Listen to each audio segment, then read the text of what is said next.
1 de cada 7 sufre abuso sexual infantil. Si distinguimos por sexo, tendríamos 1 de cada 5 niños y 1 de cada 4 niñas. Pilar Rueda, psicóloga, profesora en la Universidad de Málaga, especializada en abuso sexual infantil y participante de Asociación Conciencia. Que el 80% de los casos es alguien dentro de la familia, dentro del entorno cercano. Sí hablo todo el tiempo de hombres, porque aquí las cifras sí son abrumadoras, la diferencia entre hombres abusadores y mujeres. ¿El abusador tiene cura? El mito de que los niños se inventan el abuso, los niños no se inventan nada. Y si a la cabeza la llamamos cabeza y a las orejas la llamamos oreja, ¿por qué al pene no lo podemos llamar pene? Una niña de 4 años no juega con las muñecas a ponerlas a tener conductas sexuales. Eso lo ha visto en alguna parte. Si el niño ha recibido intervención psicológica, esto puede hacer peligrar todo el proceso judicial. Da miedo, da como cierto rechazo incluso, ¿no? El abusador puede ser una persona perfectamente normal, con un buen trabajo, con una familia, con una vida aparentemente muy ordenada. Y digo aparentemente porque obviamente si obtienes placer sexual con un menor, desde luego orden no hay. Buenas. Antes de continuar con el episodio, quería comentaros que según las estadísticas de YouTube, el 95% de las personas que ven nuestros vídeos no están suscriptos. Así que quería pediros ese pequeño favor, que os suscribáis, que le deis me gusta, que nos sigáis en las redes, porque eso es lo que nos permite seguir creciendo como canal y nos permite seguir haciendo estos episodios. Así que no interrumpo más, pediros ese pequeño favor y muchas gracias por estar viendo. Buenas, bienvenidos a un nuevo episodio del podcast. Quiero seguir con esta concientización sobre psicología, abuso y demás. Entonces he invitado a una gran profesional de aquí de Málaga, a Pilar Rueda. ¿Qué tal, Andy? Gracias. Buenas, Pilar. Bueno, para el que está viendo esto y no te conoce, ¿quién es Pilar Rueda? Uy, empezamos fuerte, ¿eh? Pues Pilar Rueda, ante todo, es una persona que quiere aportar al mundo. Y aporto al mundo, o trato de aportar al mundo desde mi profesión, en este caso, que es la psicología. Yo soy psicóloga, trabajo como profesora en la Universidad de Málaga y, bueno, entiendo que en este podcast vamos a hablar bastante, ¿no? de esa parte de mi ámbito profesional, ¿no? Exacto. Yo te invité porque vi una charla tuya TED de abuso infantil que bueno, la verdad que me dejó con los ojos así abiertos. Y justo la última invitada fue de Carolina Lara de Asociación A21 del tema de trata de personas. Entonces es algo que quiero tocar porque la gente no sabe y cuando escuchas como, anda, mira, no me había dado cuenta de esto. Entonces, pregunta básica, ¿qué es abuso sexual infantil? Lo primero, Andy, gracias por prestarle atención a este tema que, como comentábamos antes de ponernos aquí formales, da miedo. Da miedo, da como cierto rechazo incluso, ¿no? Y es un tema que a día de hoy es un poquito más conocido para la gente, pero todavía sigue habiendo mucho desconocimiento en torno al abuso sexual infantil. Mira, abuso sexual infantil es cualquier conducta que lleva a cabo una persona adulta o que tiene cierta autoridad sobre un niño o una niña y que tiene como propósito el placer sexual. Y esto es muy importante que quede muy claro para las personas que nos estén escuchando o que nos estén viendo. Porque a veces tenemos la idea de que abuso sexual es tener una relación sexual con un menor. Y no hace falta. Cualquier conducta que busque la propia satisfacción sexual teniendo a un menor implicado es abuso sexual infantil. De manera que hacerle fotografías a un niño o a una niña desnudos, ver con ellos contenido pornográfico, pedirles que se desnuden delante tuya. Son conductas en las cuales tú no tienes que tocar al niño o a la niña, pero estás abusando de él o de ella. Y esto es muy importante que nos quede claro. Sí, ese dato que acabas de decir a mí me dejó helado porque siempre se asocia abuso con violación y el hecho de que se relacione, que no hace falta contacto físico para que haya abuso y que el chico ya quede con ese afecto. ¿Cómo son los síntomas para que darnos cuenta que alguien está abusando de un menor? O sea, en el caso del menor, por ejemplo. Pues aquí no hay una receta ABC que yo te pueda decir, oye, si aparece esto, sí o sí, hay abuso sexual. Sí es cierto que tenemos ciertos indicadores conductuales que podemos ver en un niño o en una niña, un cambio en el comportamiento. Una niña que sea sonriente, que sea una niña alegre, risueña, y que la veas de repente que está más taciturna, que está más triste, más callada, que haya un cambio, o que de repente está muy irritable, aquí hay que plantearse como poco que algo le pasa. Ya no necesariamente que estén abusando de ella, pero sí que algo le está pasando. Tendemos a veces a menospreciar, ¿no? Los cambios en los niños son cosas de niños. No. Cuando un niño en su conducta hay un cambio drástico y un cambio además que se mantiene, porque obviamente malos días tenemos todos, por supuesto, pero una niña que su patrón de comportamiento es ser una niña risueña, alegre, extrovertida, y que la vayas viendo más hacia adentro, más callada, más tristona, más irascible, más enfadada. Oye, vamos a sentarnos con ella y vamos a tratar de indagar qué puede estar pasando. Otros síntomas, por ejemplo, problemas en el cole.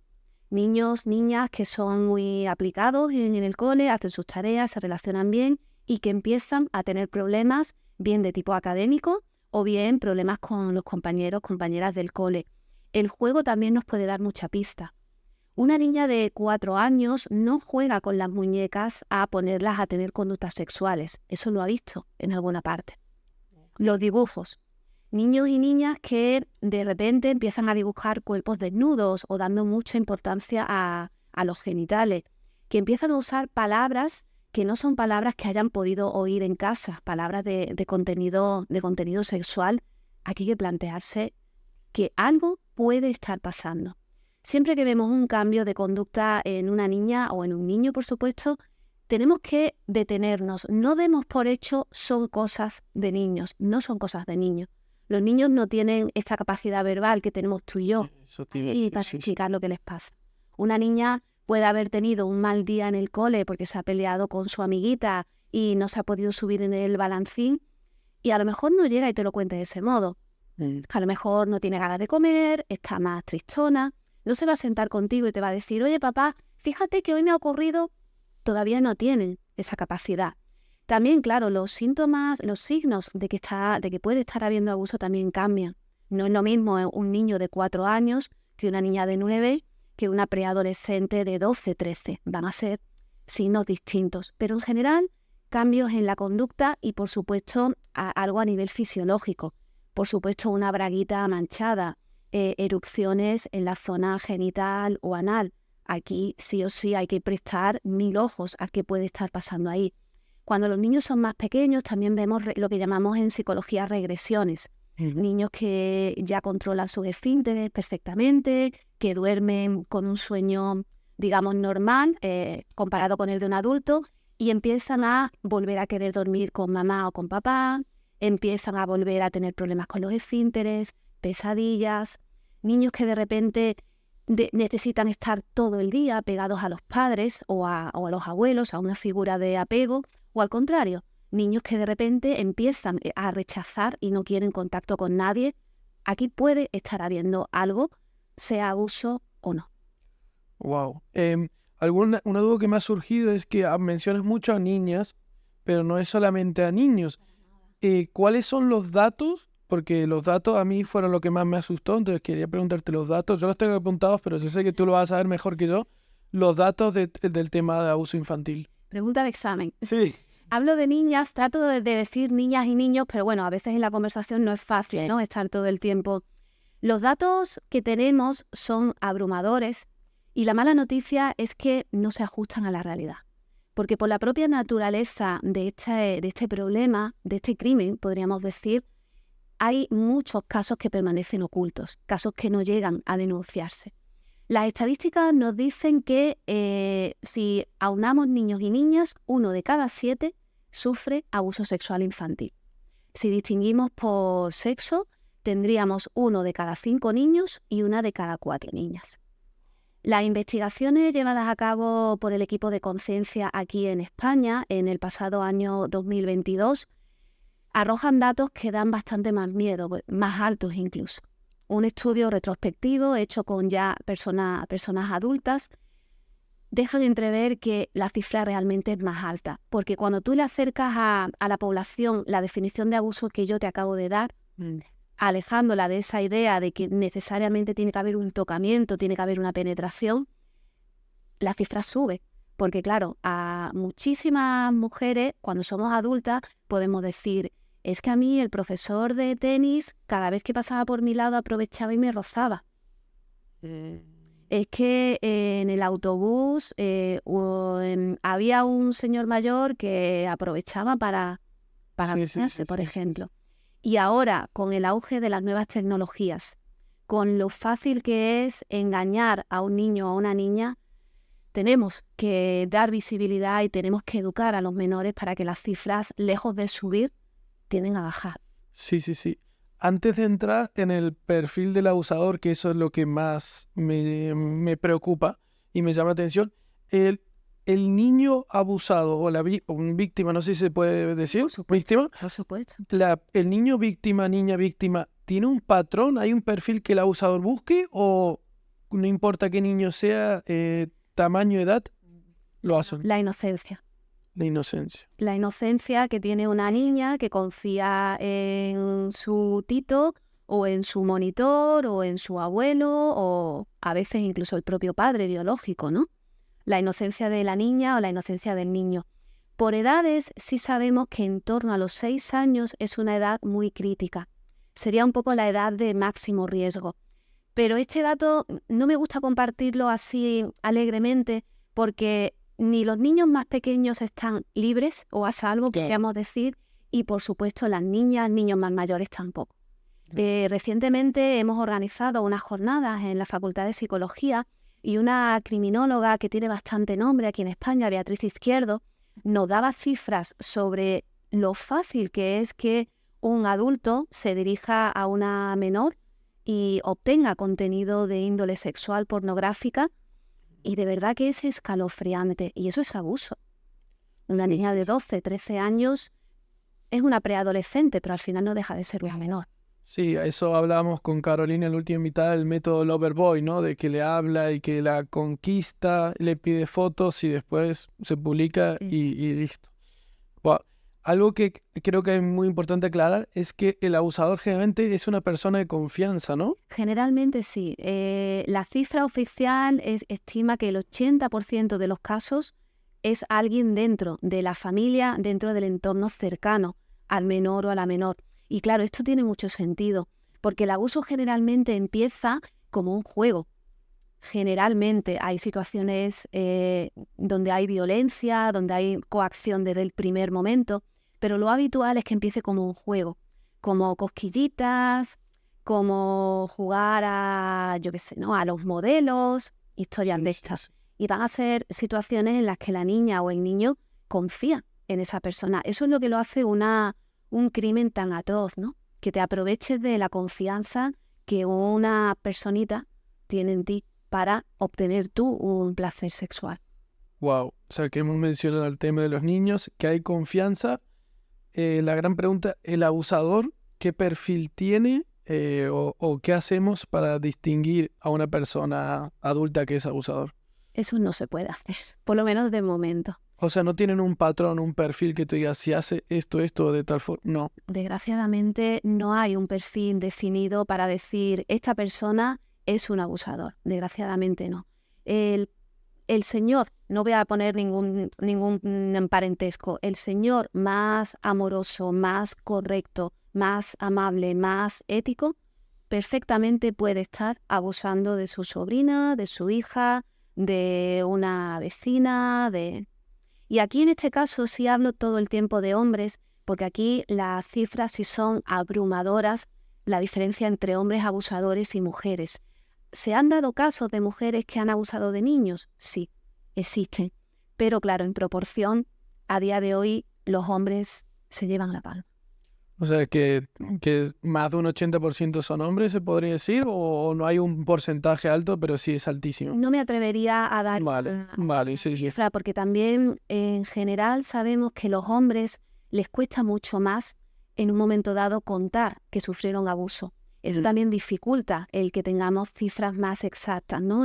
Respecto a una proporción. Pero sí sabemos que es un delito que cometen con mucha más frecuencia los hombres que las mujeres. Y la gran pregunta que tengo, que cuando hablo con mis amigos de este tema, sale mucho la discusión, es: ¿el abusador tiene cura Porque he leído muchas veces que dicen, no, tiene que haber muchos años de terapia, otros dicen que no, la posición más extrema de, no, ese hay que matarlo, bla, bla. ¿El abusador tiene cura? Pues aquí, Andy, tampoco hay una respuesta 100%. Y efectivamente, dependiendo al profesional de la psicología al que le preguntes, te va a responder una cosa u otra, porque entran en juego otro tipo de factores. Entra en juego el hecho de que haya determinados rasgos de personalidad, el hecho de que la persona sienta o no sienta culpa, remordimiento por lo que ha hecho. Aquí no me atrevería a responderte la verdad. Bueno, pero no hay una respuesta, vale. Vale, es que siempre sale el debate y sigue habiendo debate, entonces no vamos a seguir. Entonces, es como que, es que el tema es duro de hablarlo, la verdad.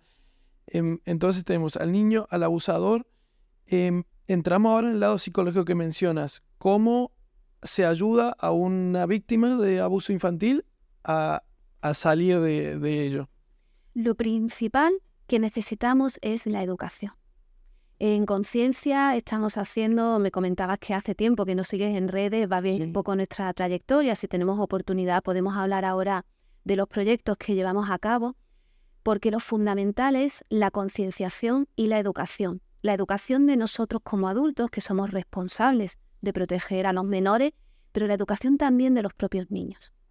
La educación de los niños, por ejemplo, yo ahora que doy clase en la Facultad de Ciencias de la Educación, mi alumnado van a ser maestros y maestras muy prontito, hago mucho hincapié en que en clase hay que trabajar la asertividad de los niños, hay que trabajar que los niños aprendan a decir que no, hay que trabajar que los niños aprendan que su cuerpo les pertenece, que nadie tiene derecho a toquetearles, que no deben ni mostrar sus partes íntimas, sus genitales, ni tampoco tienen por qué ver los genitales de otra persona. Trabajamos mucho también la confianza.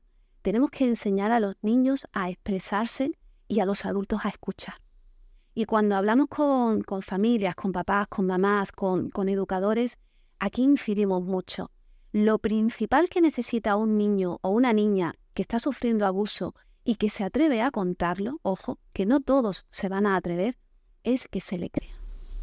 ¿Qué ocurre? Que es muy complicado, porque cuando a ti te viene tu hija, tu sobrina, tu alumna, tu vecina, la hija, la amiguita de tu hijo, y te viene y te cuenta, no, bueno, porque es que con fulanito es que se mete en la bañera conmigo y ¿no? Y nos podemos imaginar lo que viene a continuación. Es tanto el bloqueo que la persona adulta puede sentir que ocurren muchísimas reacciones, ¿no? Y a veces no se cree al niño. A veces tendemos a pensar, de hecho esto es un mito, ¿no? El hecho de que los niños se inventan las historias de abuso. Los niños no se inventan nada. Lo principal que necesita un niño que se está abriendo a ti es que le escuches. Otra reacción muy frecuente y muy natural es ¿quién ha sido que lo mato? Esto asusta a los niños. Porque el propio niño a veces ni siquiera te lo cuenta como algo malo, a veces te lo cuenta como un juego. En estas jornadas que te comentaba, participó una abogada y ella nos compartía un caso donde la niña hablaba de una situación de abuso que había sufrido con su padre y se lo contó a la madre de una manera muy lúdica, como no, que yo con papá juego a tal. No nos tenemos que imaginar que el niño no lo va a compartir siempre como algo dramático, porque para los niños, pues es un juego, según cómo sea la situación de abuso, por supuesto. Entonces tenemos que prepararnos nosotros como adultos para escuchar. Después lo que tenga que venir. Después busco ayuda, después denuncio, después me ocupo de lo que me tenga que ocupar. Pero lo primero es escuchar al niño o a la niña y creerle. Tampoco debemos atosigarle a preguntas, porque también es una reacción muy natural.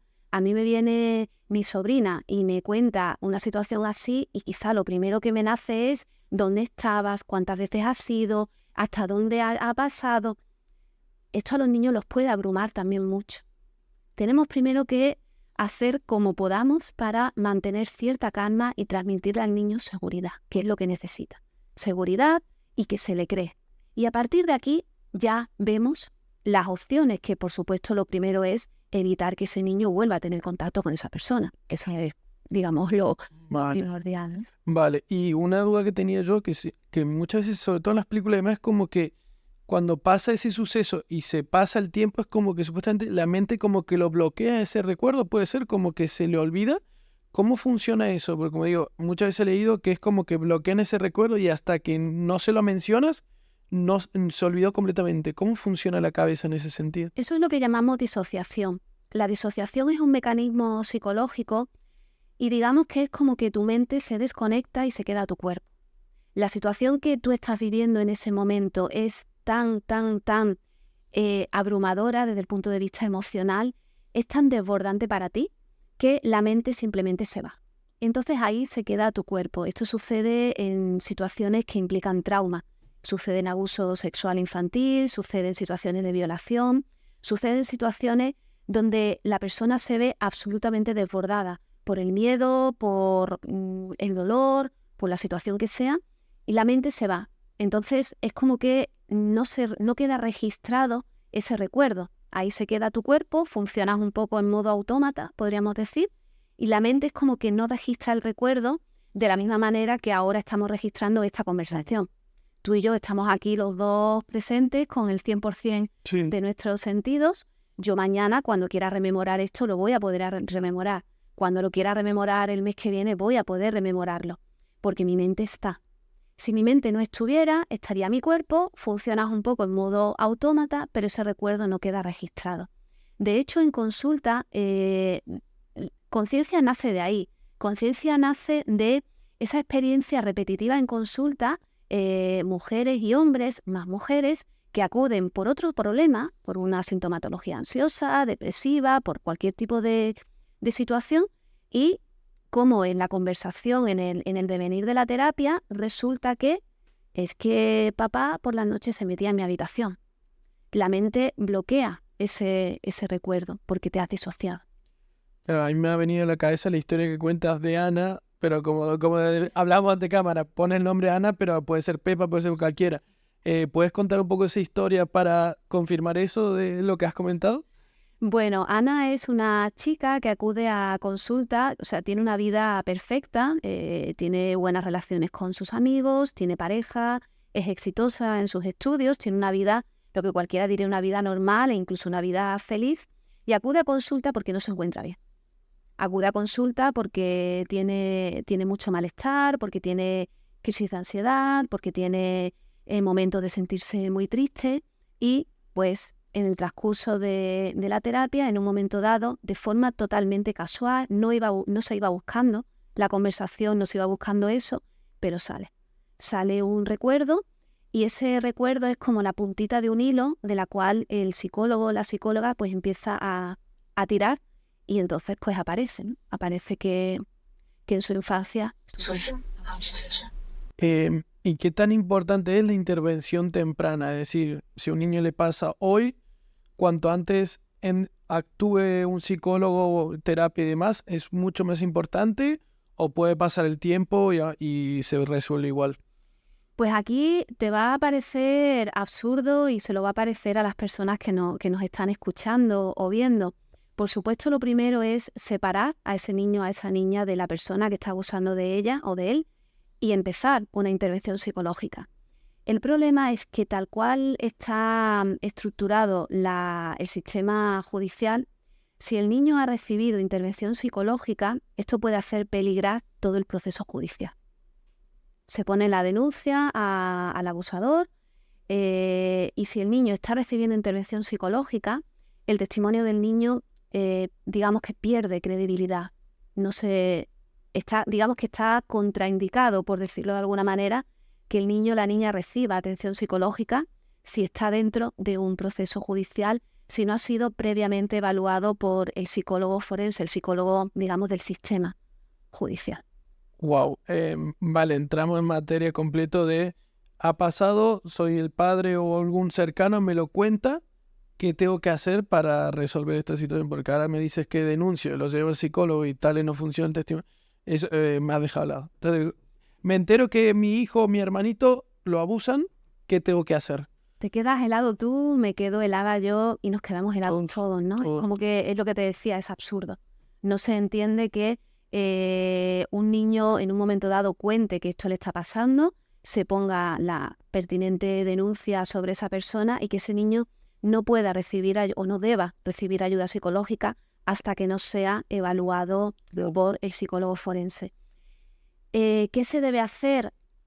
Yo no me atrevería a dar una respuesta cerrada porque al final esto es cuestión de cada familia, ¿no? De cada hijo. Yo me pongo en el papel y yo intentaría asesorarme por un profesional y en la medida en la que yo pueda sino relacionarme yo con mi hija, con mi vecina, con mi hermanita, con el apoyo de un profesional. Obviamente, si la niña tiene pesadillas, si tiene mucho malestar, pues ya no sé qué haría, sinceramente. Ok, entonces llamar a un abogado especialista en ello y resolverlo con ellos. Asesorarse legalmente es fundamental. Recibir apoyo psicológico para los adultos es fundamental porque es muy duro que a ti te venga tu hija a contarte que su tito o cualquier otra persona de la familia o del entorno muy cercano está abusando de ella. Recibir apoyo psicológico y asesorarse además por un abogado especialista en esta materia. Obviamente todos tenemos nuestro campo de especialización y no todos tenemos por qué saber de todo. Tiene que ser un profesional que esté especializado en este tipo de cuestiones. Y esta pregunta no la tenía apuntada, pero si se prepara bien a la víctima psicológicamente, después se lo puede cruzar? Porque digo, por ejemplo, que va a la cárcel y en X años sale.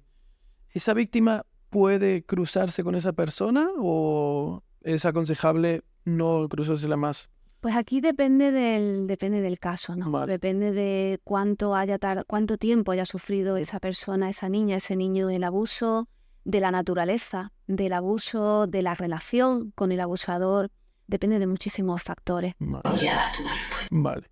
Según datos que he leído en internet, los abusos contra menores se han multiplicado por 4 en la última década. ¿Por qué está pasando esto? Yo no sé si se han multiplicado por 4 o es que cada vez nos atrevemos más a hablar, atrevemos más a contarlo, hay más conciencia sobre la temática. Lo que sí tengo claro es que tenemos que educar a los niños y a las niñas en el uso adecuado de las redes sociales y de la tecnología, porque sí sabemos que es un filón para los depredadores sexuales, y aquí hago uso de un término que utiliza Beatriz Izquierdo, a la que admiro muchísimo. Es un filón para ellos. Las redes sociales, TikTok, Instagram, las páginas estas tipo OnlyFans son un verdadero filón para los depredadores sexuales. Entonces tengo clarísimo que si no queremos que las cifras sigan aumentando, tenemos que educar a los niños y a las niñas en cómo usar. Perfecto. ¿Cómo deberíamos hacer como sociedad para educar? ¿Arrancando con educación sexual en los colegios? ¿Arrancando con educación sexual en las casas y no en los colegios? ¿Qué deberíamos hacer para...? Lo primero, estar todos a una con esto. Saber que es responsabilidad de todos. Que el hecho de que yo tenga 18 años y todavía no tenga hijos, obviamente tengo menos responsabilidad que la mamá, el papá, que ya los tiene. Pero sí tiene que ver conmigo. El abuso sexual infantil, el que el mundo sea seguro para los niños y las niñas, tiene que ver con todos, cada uno dentro de su ámbito. Después también es importante que sepamos, sin crear alarmismo, sin crear un terror que no es necesario, pero sí que el abuso sexual se da en todos los ámbitos sociales.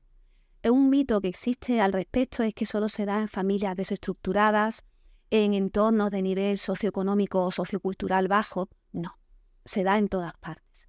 Entonces, tener un conocimiento básico sobre esto para nosotros como adultos es importante. Y después, lo que te decía, tenemos que ser lugares seguros para los niños. Tenemos que dedicar, las familias, tenemos que dedicar tiempo a hablar con nuestros niños. No todo es cuestión de qué tal el cole, cuántos deberes tienes, hay que comprar una cartulina para mañana. Tenemos que dedicar un tiempo al juego con los niños, a adaptarnos a su lenguaje, a adaptarnos a su manera de entender el mundo, de relacionarse y darles espacio para que se expresen. Es complicado que un niño te exprese lo que le ocurre si constantemente cuando le pasa algo, tú como adulto para quitarle hierro anda ya, no seas niño chico, no llores tanto, venga, ya está. Este tipo de verbalizaciones que a veces las hacemos con la mejor intención para que el niño o la niña no sufra. Los niños tienen que experimentar emociones como la tristeza, como la frustración, como el enfado, como el dolor. Tienen que experimentar esas emociones acompañados de un adulto. No se trata de suprimirlas, se trata de acompañarles en, ay cariño, entiendo que esto te ha puesto muy triste. ¿Quieres que hablemos de ello? ¿Por qué te pone tan triste que Susanita se haya cambiado de colegio? Tenemos que dar ese espacio y validar a los niños de la misma manera que si a ti te llama luego un amigo y está llorando, tu reacción no es, anda, venga ya, tío, no es para tanto. No, normalmente no hacemos esto, normalmente nos paramos a escuchar por lo menos a la persona. Igual que cuando un amigo te dice que le duele el estómago, uy, pues tómate una manzanilla. Muchas veces cuando los niños nos cuentan que se encuentran mal, ay, ya está, venga, déjalo. Son cosas de niños. No son cosas de niños. Y muchas veces rectifico, siempre los adultos somos el ejemplo. Si tú quieres que una niña, un niño te hable de cómo se siente, de lo que le da miedo, de lo que le gusta, de lo que quiere hacer, de algo que no le gusta del todo, tienes tú que ser el ejemplo y decirle tú cómo te ha ido. Vamos a sentarnos con los niños y en lugar de hablar solo del cole, vamos a dedicar un tiempo a comentarles cómo me ha ido a mí hoy en el trabajo. No le voy a contar los detalles de la facturación de no sé qué. Simplemente, pues, ¿sabes qué? Que hoy a la hora del café he tenido una conversación con mi compañera tal y no me ha gustado, me ha enfadado lo que me ha dicho. Vamos a compartir con los niños para que ellos vean que ellos pueden compartir igual que lo hace mamá, igual que lo hace papá o igual que lo hace la seño del cole. Esto es algo que mi alumnado, si en algún momento me ve o me escucha aquí, le va a resonar muchísimo, porque hago mucho hincapié en que el primer ejemplo somos nosotros. Tenemos que ser figuras seguras para los niños y para las niñas. Uy, qué bueno lo que has dicho, el ejemplo que generalmente, no, como dices tú, yo como soy joven, no soy padre, como que no pienso, pero es verdad que el ejemplo a mis primitos, mi sobrinito o el mismo niño que es mi vecino, repercute. Y algo que yo siempre menciono mucho y que hablé con Carolina, la última invitada, es el tema de la pornografía, OnlyFans, y tú lo has mencionado. Porque es como que por un lado se hace muy tabú, pero después otro lo quieren como normalizar, como que está todo bien. ¿Cómo afecta a la pornografía y el OnlyFans hoy en día el tema del abuso infantil? Claro, ten en cuenta que son páginas donde con hacer un clic de que eres mayor de 18 es suficiente. Una niña con 13 años sabe hacer un clic de que es mayor de 18. Entonces, una niña con 13, con 14, con 15 años puede perfectamente acceder a una página de este tipo y poner fotos, poner X y a partir de ahí, pues, ir cómo funciona, ¿no? Sí. Cómo funciona el sistema. Desde mi punto de vista se resuelve, no es que se resuelve, ¿no? Pero la educación es lo que necesita. Tú me preguntabas antes si tenemos que educar la sexualidad desde casa y desde la infancia. Rotundamente sí. En casa y en el colegio tenemos que hablar con los niños de sexualidad. En cada edad toca lo suyo, por supuesto. Tenemos que hablar con los niños de emociones y tenemos que hablar con los niños del cuerpo. Y tú ahora hacías referencia a eso, ¿no? A no soy padre, pero efectivamente puedo tener sobrinos, puedo tener primitos. Fíjate, Andy, qué cosa tan tonta lo que te voy a contar. Imagínate que el sobrino de tu mejor amigo, que tú lo quieres mucho porque lo conoces desde que nació, te lo encuentras en el parque, ¿no? Te alegras mucho de verlo y te acercas. ¡Ay, Carlitos, qué alegría! Y lo coges en brazos, lo zarandeas y tal y cual. Al niño le encanta, el niño se lo pasa bien porque te quiere mucho. Y tú te lo comes a besos y el niño se ríe, le haces cosquillas, tal y cual. Todo eso es una conducta totalmente desde el amor, por supuesto, desde la inocencia, pero en ningún momento se le ha pedido permiso al niño. Okay. Simplemente yo, que soy un adulto, que te doblo en altura, en peso, en envergadura, te quiero muchísimo, voy a ti, te zarandeo, tal y cual. Ahí hay una conducta de amor. Pero fíjate que el mensaje que los niños van recibiendo es como que un adulto puede hacer con ellos lo que quiera. Fíjate la cara que Claro. poniendo, ¿no? Con esto, por favor, no quiero crear ningún tipo de alarmismo, tampoco es cuestión ahora de que tengamos que ir con un notario pidiendo Claro.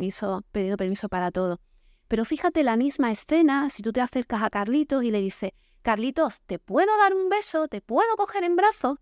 Y dejar que Carlitos decida. Y a partir de ahí jugamos. A partir de ahí lo que quieras. Desde el cariño, desde el respeto, desde el juego. Tenemos que enseñar a los niños y nosotros como adultos tenemos que empezar a respetar esos límites personales. Porque tú y yo que nos acabamos de conocer, tú me has saludado con toda la educación del mundo, con muchísima amabilidad. No se te ocurre cogerme la cara así, ¡ay, qué bonita eres! No se te ocurre. Y muchas veces con los niños lo hacemos. Muchas veces conocemos a la hija de mi compañera de trabajo, a la hija de mi vecina. ¡Ay, qué niña más guapa, por favor! ¡A ver! ¡Ay, que te dé un beso! No, porque lo que la niña está recibiendo es los adultos pueden hacer conmigo lo que quieran. Me voy a poner a su altura, me voy a presentar y le voy a preguntar, oye, ¿te puedo dar un beso? Y vamos a dejar que la niña decida. Fíjate cómo todos tenemos responsabilidad en crear un mundo más seguro para los peques. Un mundo donde respetemos el espacio. En nuestra cultura, la cultura francesa, la cultura italiana, este tema de saludar con besos. Yo fui una niña a la que de pequeñita obligaron a dar muchos besos.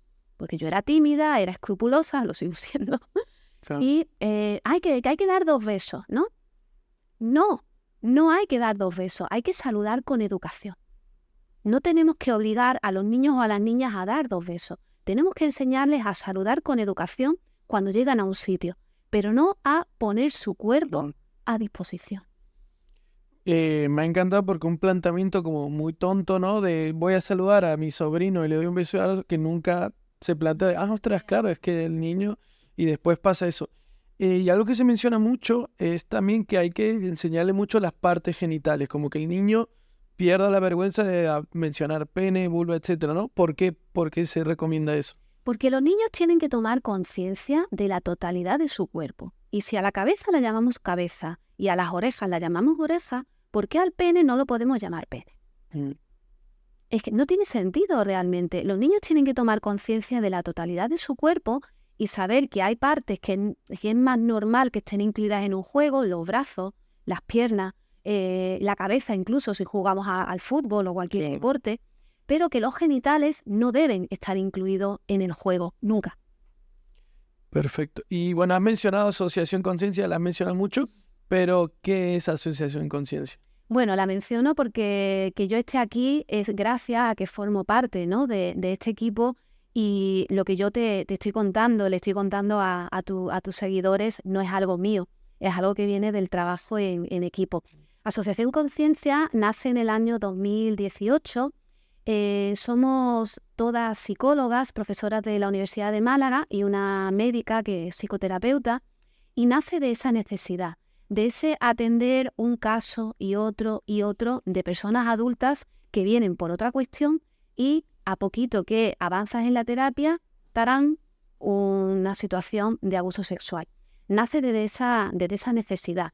Y lo que hacemos es llevar a cabo programas, proyectos para prevenir. Estamos más enfocadas, aunque una parte del equipo también está trabajando ahora en la intervención con víctimas de abuso sexual infantil, con víctimas ya adultas. Los proyectos que hemos llevado a cabo han estado muy enfocados a la prevención, en dotar a la sociedad de recursos. Primero lo hicimos con un teatro, con la obra de teatro Corazonada, después con unos dibujos animados, después con un cuento, y hemos seguido en esta creación de recursos para educar a la sociedad. Al final, ser psicólogas y profes, pues bueno, estamos muy como que la cabra tira al monte, ¿no? Claro. Y lo nuestro es la educación, Claro. lo nuestro es la enseñanza y en este caso, al ser psicólogas, pues con recursos de índole psicológica y en este caso también artística, ¿no? Porque la obra de teatro es una forma muy creativa de abordar esta temática. Los dibujos animados es una forma muy creativa, o creemos que es una forma muy creativa de abordar, es un recurso que es fácil de usar porque los dibujos animados hoy día con YouTube, pues todos los niños o casi todos los niños tienen hoy día un móvil en las manos, una tablet, y son recursos que no son solo realmente para los peques. Los adultos, cuando los vemos desde los ojos de un adulto, pues también nos dan información, ¿no? Y últimamente hemos sacado el cuento que es... Eso, genial, genial. Sí, sí, sí. Lo he traído, el secreto de Ana. El secreto de Ana son los dibujos animados que están disponibles en nuestra página web de forma totalmente gratuita, y de ahí pues surgió la idea de hacer un cuento. Y el cuento pues yo lo puedo leer con mis niños de infantil si soy profe, con mi sobrina, con mi hija, y lo que vamos a aprender con este cuento es primero, ¿qué es el abuso?, a protegernos del abuso y a buscar ayuda en caso de que esté sucediendo. Qué bueno. ¿Y el segundo libro que has traído? El segundo libro es un libro de relatos. Okay. Este libro nace de un concurso de relatos que se sacó en el verano pasado, y el jurado que evaluaba los relatos vio que eran de tanta calidad que merecía la pena recopilarlos en un libro. Y fruto de ahí ha nacido este libro. Son 18 relatos, algunos son ficción, otros están inspirados en historias reales, y son 18 relatos escritos por personas, algunas de ellas anónimas, otras no. Hay escritores de renombre que han participado en el libro, bien sea con un relato o bien sea aportando una frase. Hay momentos donde tenemos una frase de personas destacadas, ¿no?, del mundo de la cultura en España. Y este libro pues nace de lo mismo, ¿no? Nace de la necesidad, del deseo de concienciar, de hablar sobre esto, porque es verdad que es difícil, cuesta, pero solamente hablando de ello es como también podemos quitar toda esa oscuridad, ¿no?, y todo ese miedo, y ponerle palabras a algo de lo que todos nos tenemos que ocupar. Es que te estoy escuchando y se ha mencionado, pero creo que es importante aclarar, sobre todo para una persona ya mayor que sufrió cuando era niño, cuando era joven, volver a mencionarlo, ¿no? O sea, por más que uno diga, es que pasaron ya 20, 30 años, yo ya no lo cuento, ¿no? Porque te estoy escuchando y como que hablamos mucho de niños, pero la persona adulta que sufrió, que lo cuente, ¿no? Que lo aclare, porque es que si no... Sí, compartirlo ayuda. Darle a ese niño que fui hace 20, hace 30 años la oportunidad de ser visto, de ser escuchado y de ser cuidado, va a ayudar. Y esta es una pregunta como un poco complicada, pero de los relatos que comenta y la experiencia que tenéis como asociación, ¿cuál fue el testimonio más duro que habéis tocado? Decir, esto es que si lo cuento no me creéis, pero para que veáis el nivel que puede llegar un ser humano, ¿no? Ahí también creo que es algo muy personal, ¿no? Cuando uno lee los relatos, conectas más con unos, conectas más con otros. No se sabe cuáles son ficción, cuáles son real. En mi caso, claro, yo pertenezco a Conciencia y tengo la suerte de conocer a una de las autoras de uno de los relatos, y sí sé que es una historia real. Y su relato a mí me conmovió muchísimo, me puso los vellos de punta, y no te voy a decir que lo pasé mal, pero sí que fue una lectura difícil. Difícil en el sentido de saber que eso pasó en la realidad. Esta autora es Inti Rojas. En la presentación del libro ella participó, como digamos contando su relato, contando un poco su experiencia, y el próximo día 25 que presentamos de nuevo el libro en el Colegio de Psicólogos de aquí de Málaga, Inti va a participar también como autora de este relato. Qué bueno. Para ir cerrando con el tema, la última pregunta que tengo yo de este tema es, ¿algún mito que hay que desmentir? Muchos. Por eso. Pues el mito de que el abuso requiere contacto, ya hemos comentado que se puede abusar de un niño o de una niña sin necesidad de tocarle, aunque generalmente el abuso en algún momento va a llegar al contacto.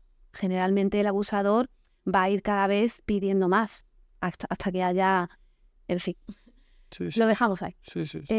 Otro mito que es importante es lo que te decía, ningún estrato social está a salvo. El abuso sexual ocurre en todos los estratos sociales. Y esto no lo digo desde la intención de crear alarma, de crear miedo, sino desde la realidad de que todos estemos con los pies en la tierra. El mito de que los niños se inventan el abuso, los niños no se inventan nada. Los niños en un momento dado pueden percibir las cosas de otro modo, porque son niños. Pueden, a lo mejor, a la hora de querer contar algo, pueden no tener las palabras adecuadas. Son niños, pero no se lo inventan. Hay que escuchar a los niños y hay que creerles, siempre. Otro mito que tenemos que desterrar, esa idea de que el abusador debe ser alguien súper friki, que está en un sótano, así como una rata.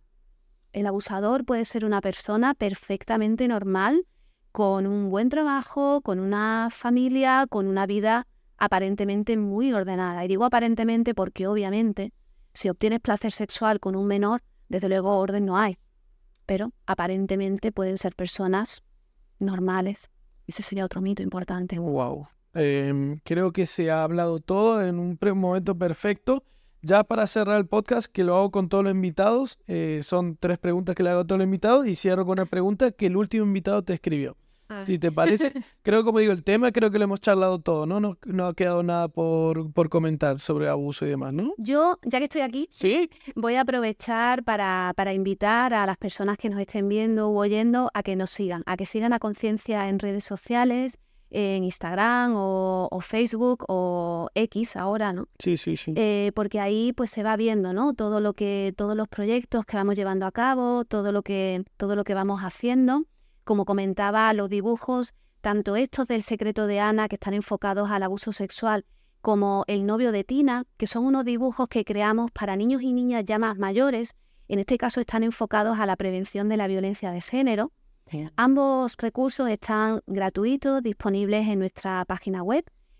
Invito a nuestros espectadores a comprar el cuento del Secreto de Ana, que está disponible en Amazon.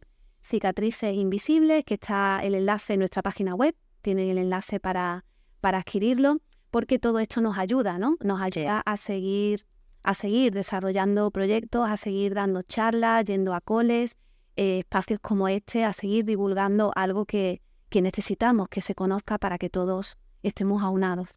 Totalmente. Hace falta más voces que charlemos esto porque es importante que lo sepamos todos. Entro a las preguntas del podcast. ¿Qué verdad creías de antes y ya no la crees? ¿En relación a este tema? O cualquiera. Ya es más pregunta a Pilar como Pilar, no tanto como psicóloga. ¿Qué verdad creía antes que ahora no creo? Yo antes era un poquito más pesimista en cuanto a la posibilidad de cambiar la sociedad, en cuanto a lo mal que va el mundo, y ahora no lo veo así. Ahora creo que cada uno desde su parcelita, por pequeñita que sea, puede hacer más muchas veces de lo que pensamos. Uy, qué buena. ¿Con qué frase te gustaría que te recuerden? Me gustaría que me recuerden como alguien con quien se podía contar. Desde el punto de vista de, oye, me dirigía a ella y estaba disponible para mí. En plan así, frase, dedica tu atención. Dedica tu atención, sería la frase que diría, porque al final el mejor regalo que tú le puedes hacer a otro ser humano o incluso a un animal es tu atención. Tu tiempo, tu atención, tu escucha, tu mirada.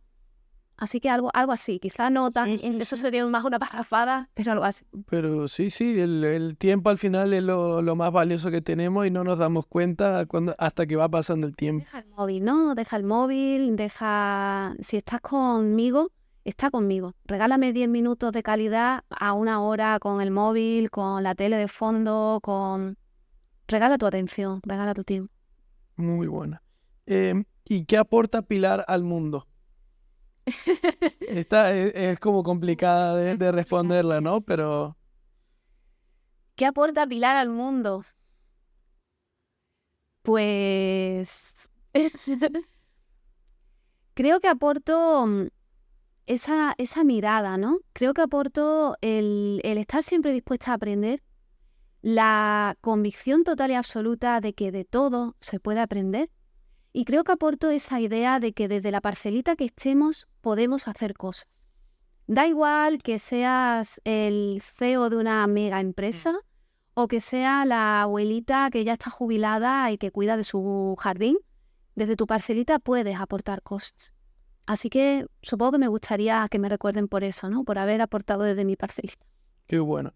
Y como digo, última temática del podcast es que el último invitado le hace una pregunta al próximo invitado sin saber quién es. Y yo tampoco las leo. Entonces voy a ver qué escribió Carolina como última pregunta. Vale, bueno, está sencillita. Si tuvieras un superpoder, ¿cuál sería? Pues mira, si yo tuviera un superpoder, a mí me encantaría ver el mundo a través de los ojos de los demás. No leer la mente. A mí no me interesa leerle la mente a la gente. Me interesa ver el mundo a través de sus ojos. Porque a veces pasan cosas que tú las ves desde fuera y tú dices, ¿pero en qué momento, no? Y te hablo de cosas tontas. No hace falta que pensemos en grandes dramas.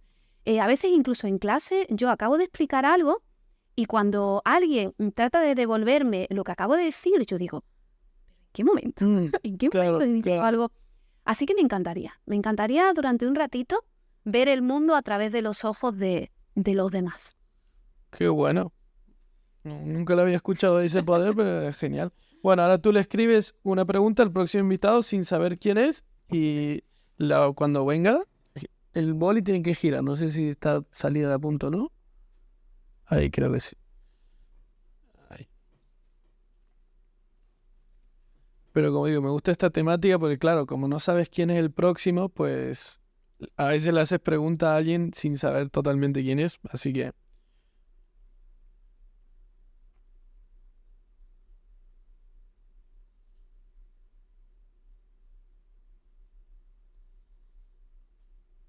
Bueno, la tenía bastante sabida entonces.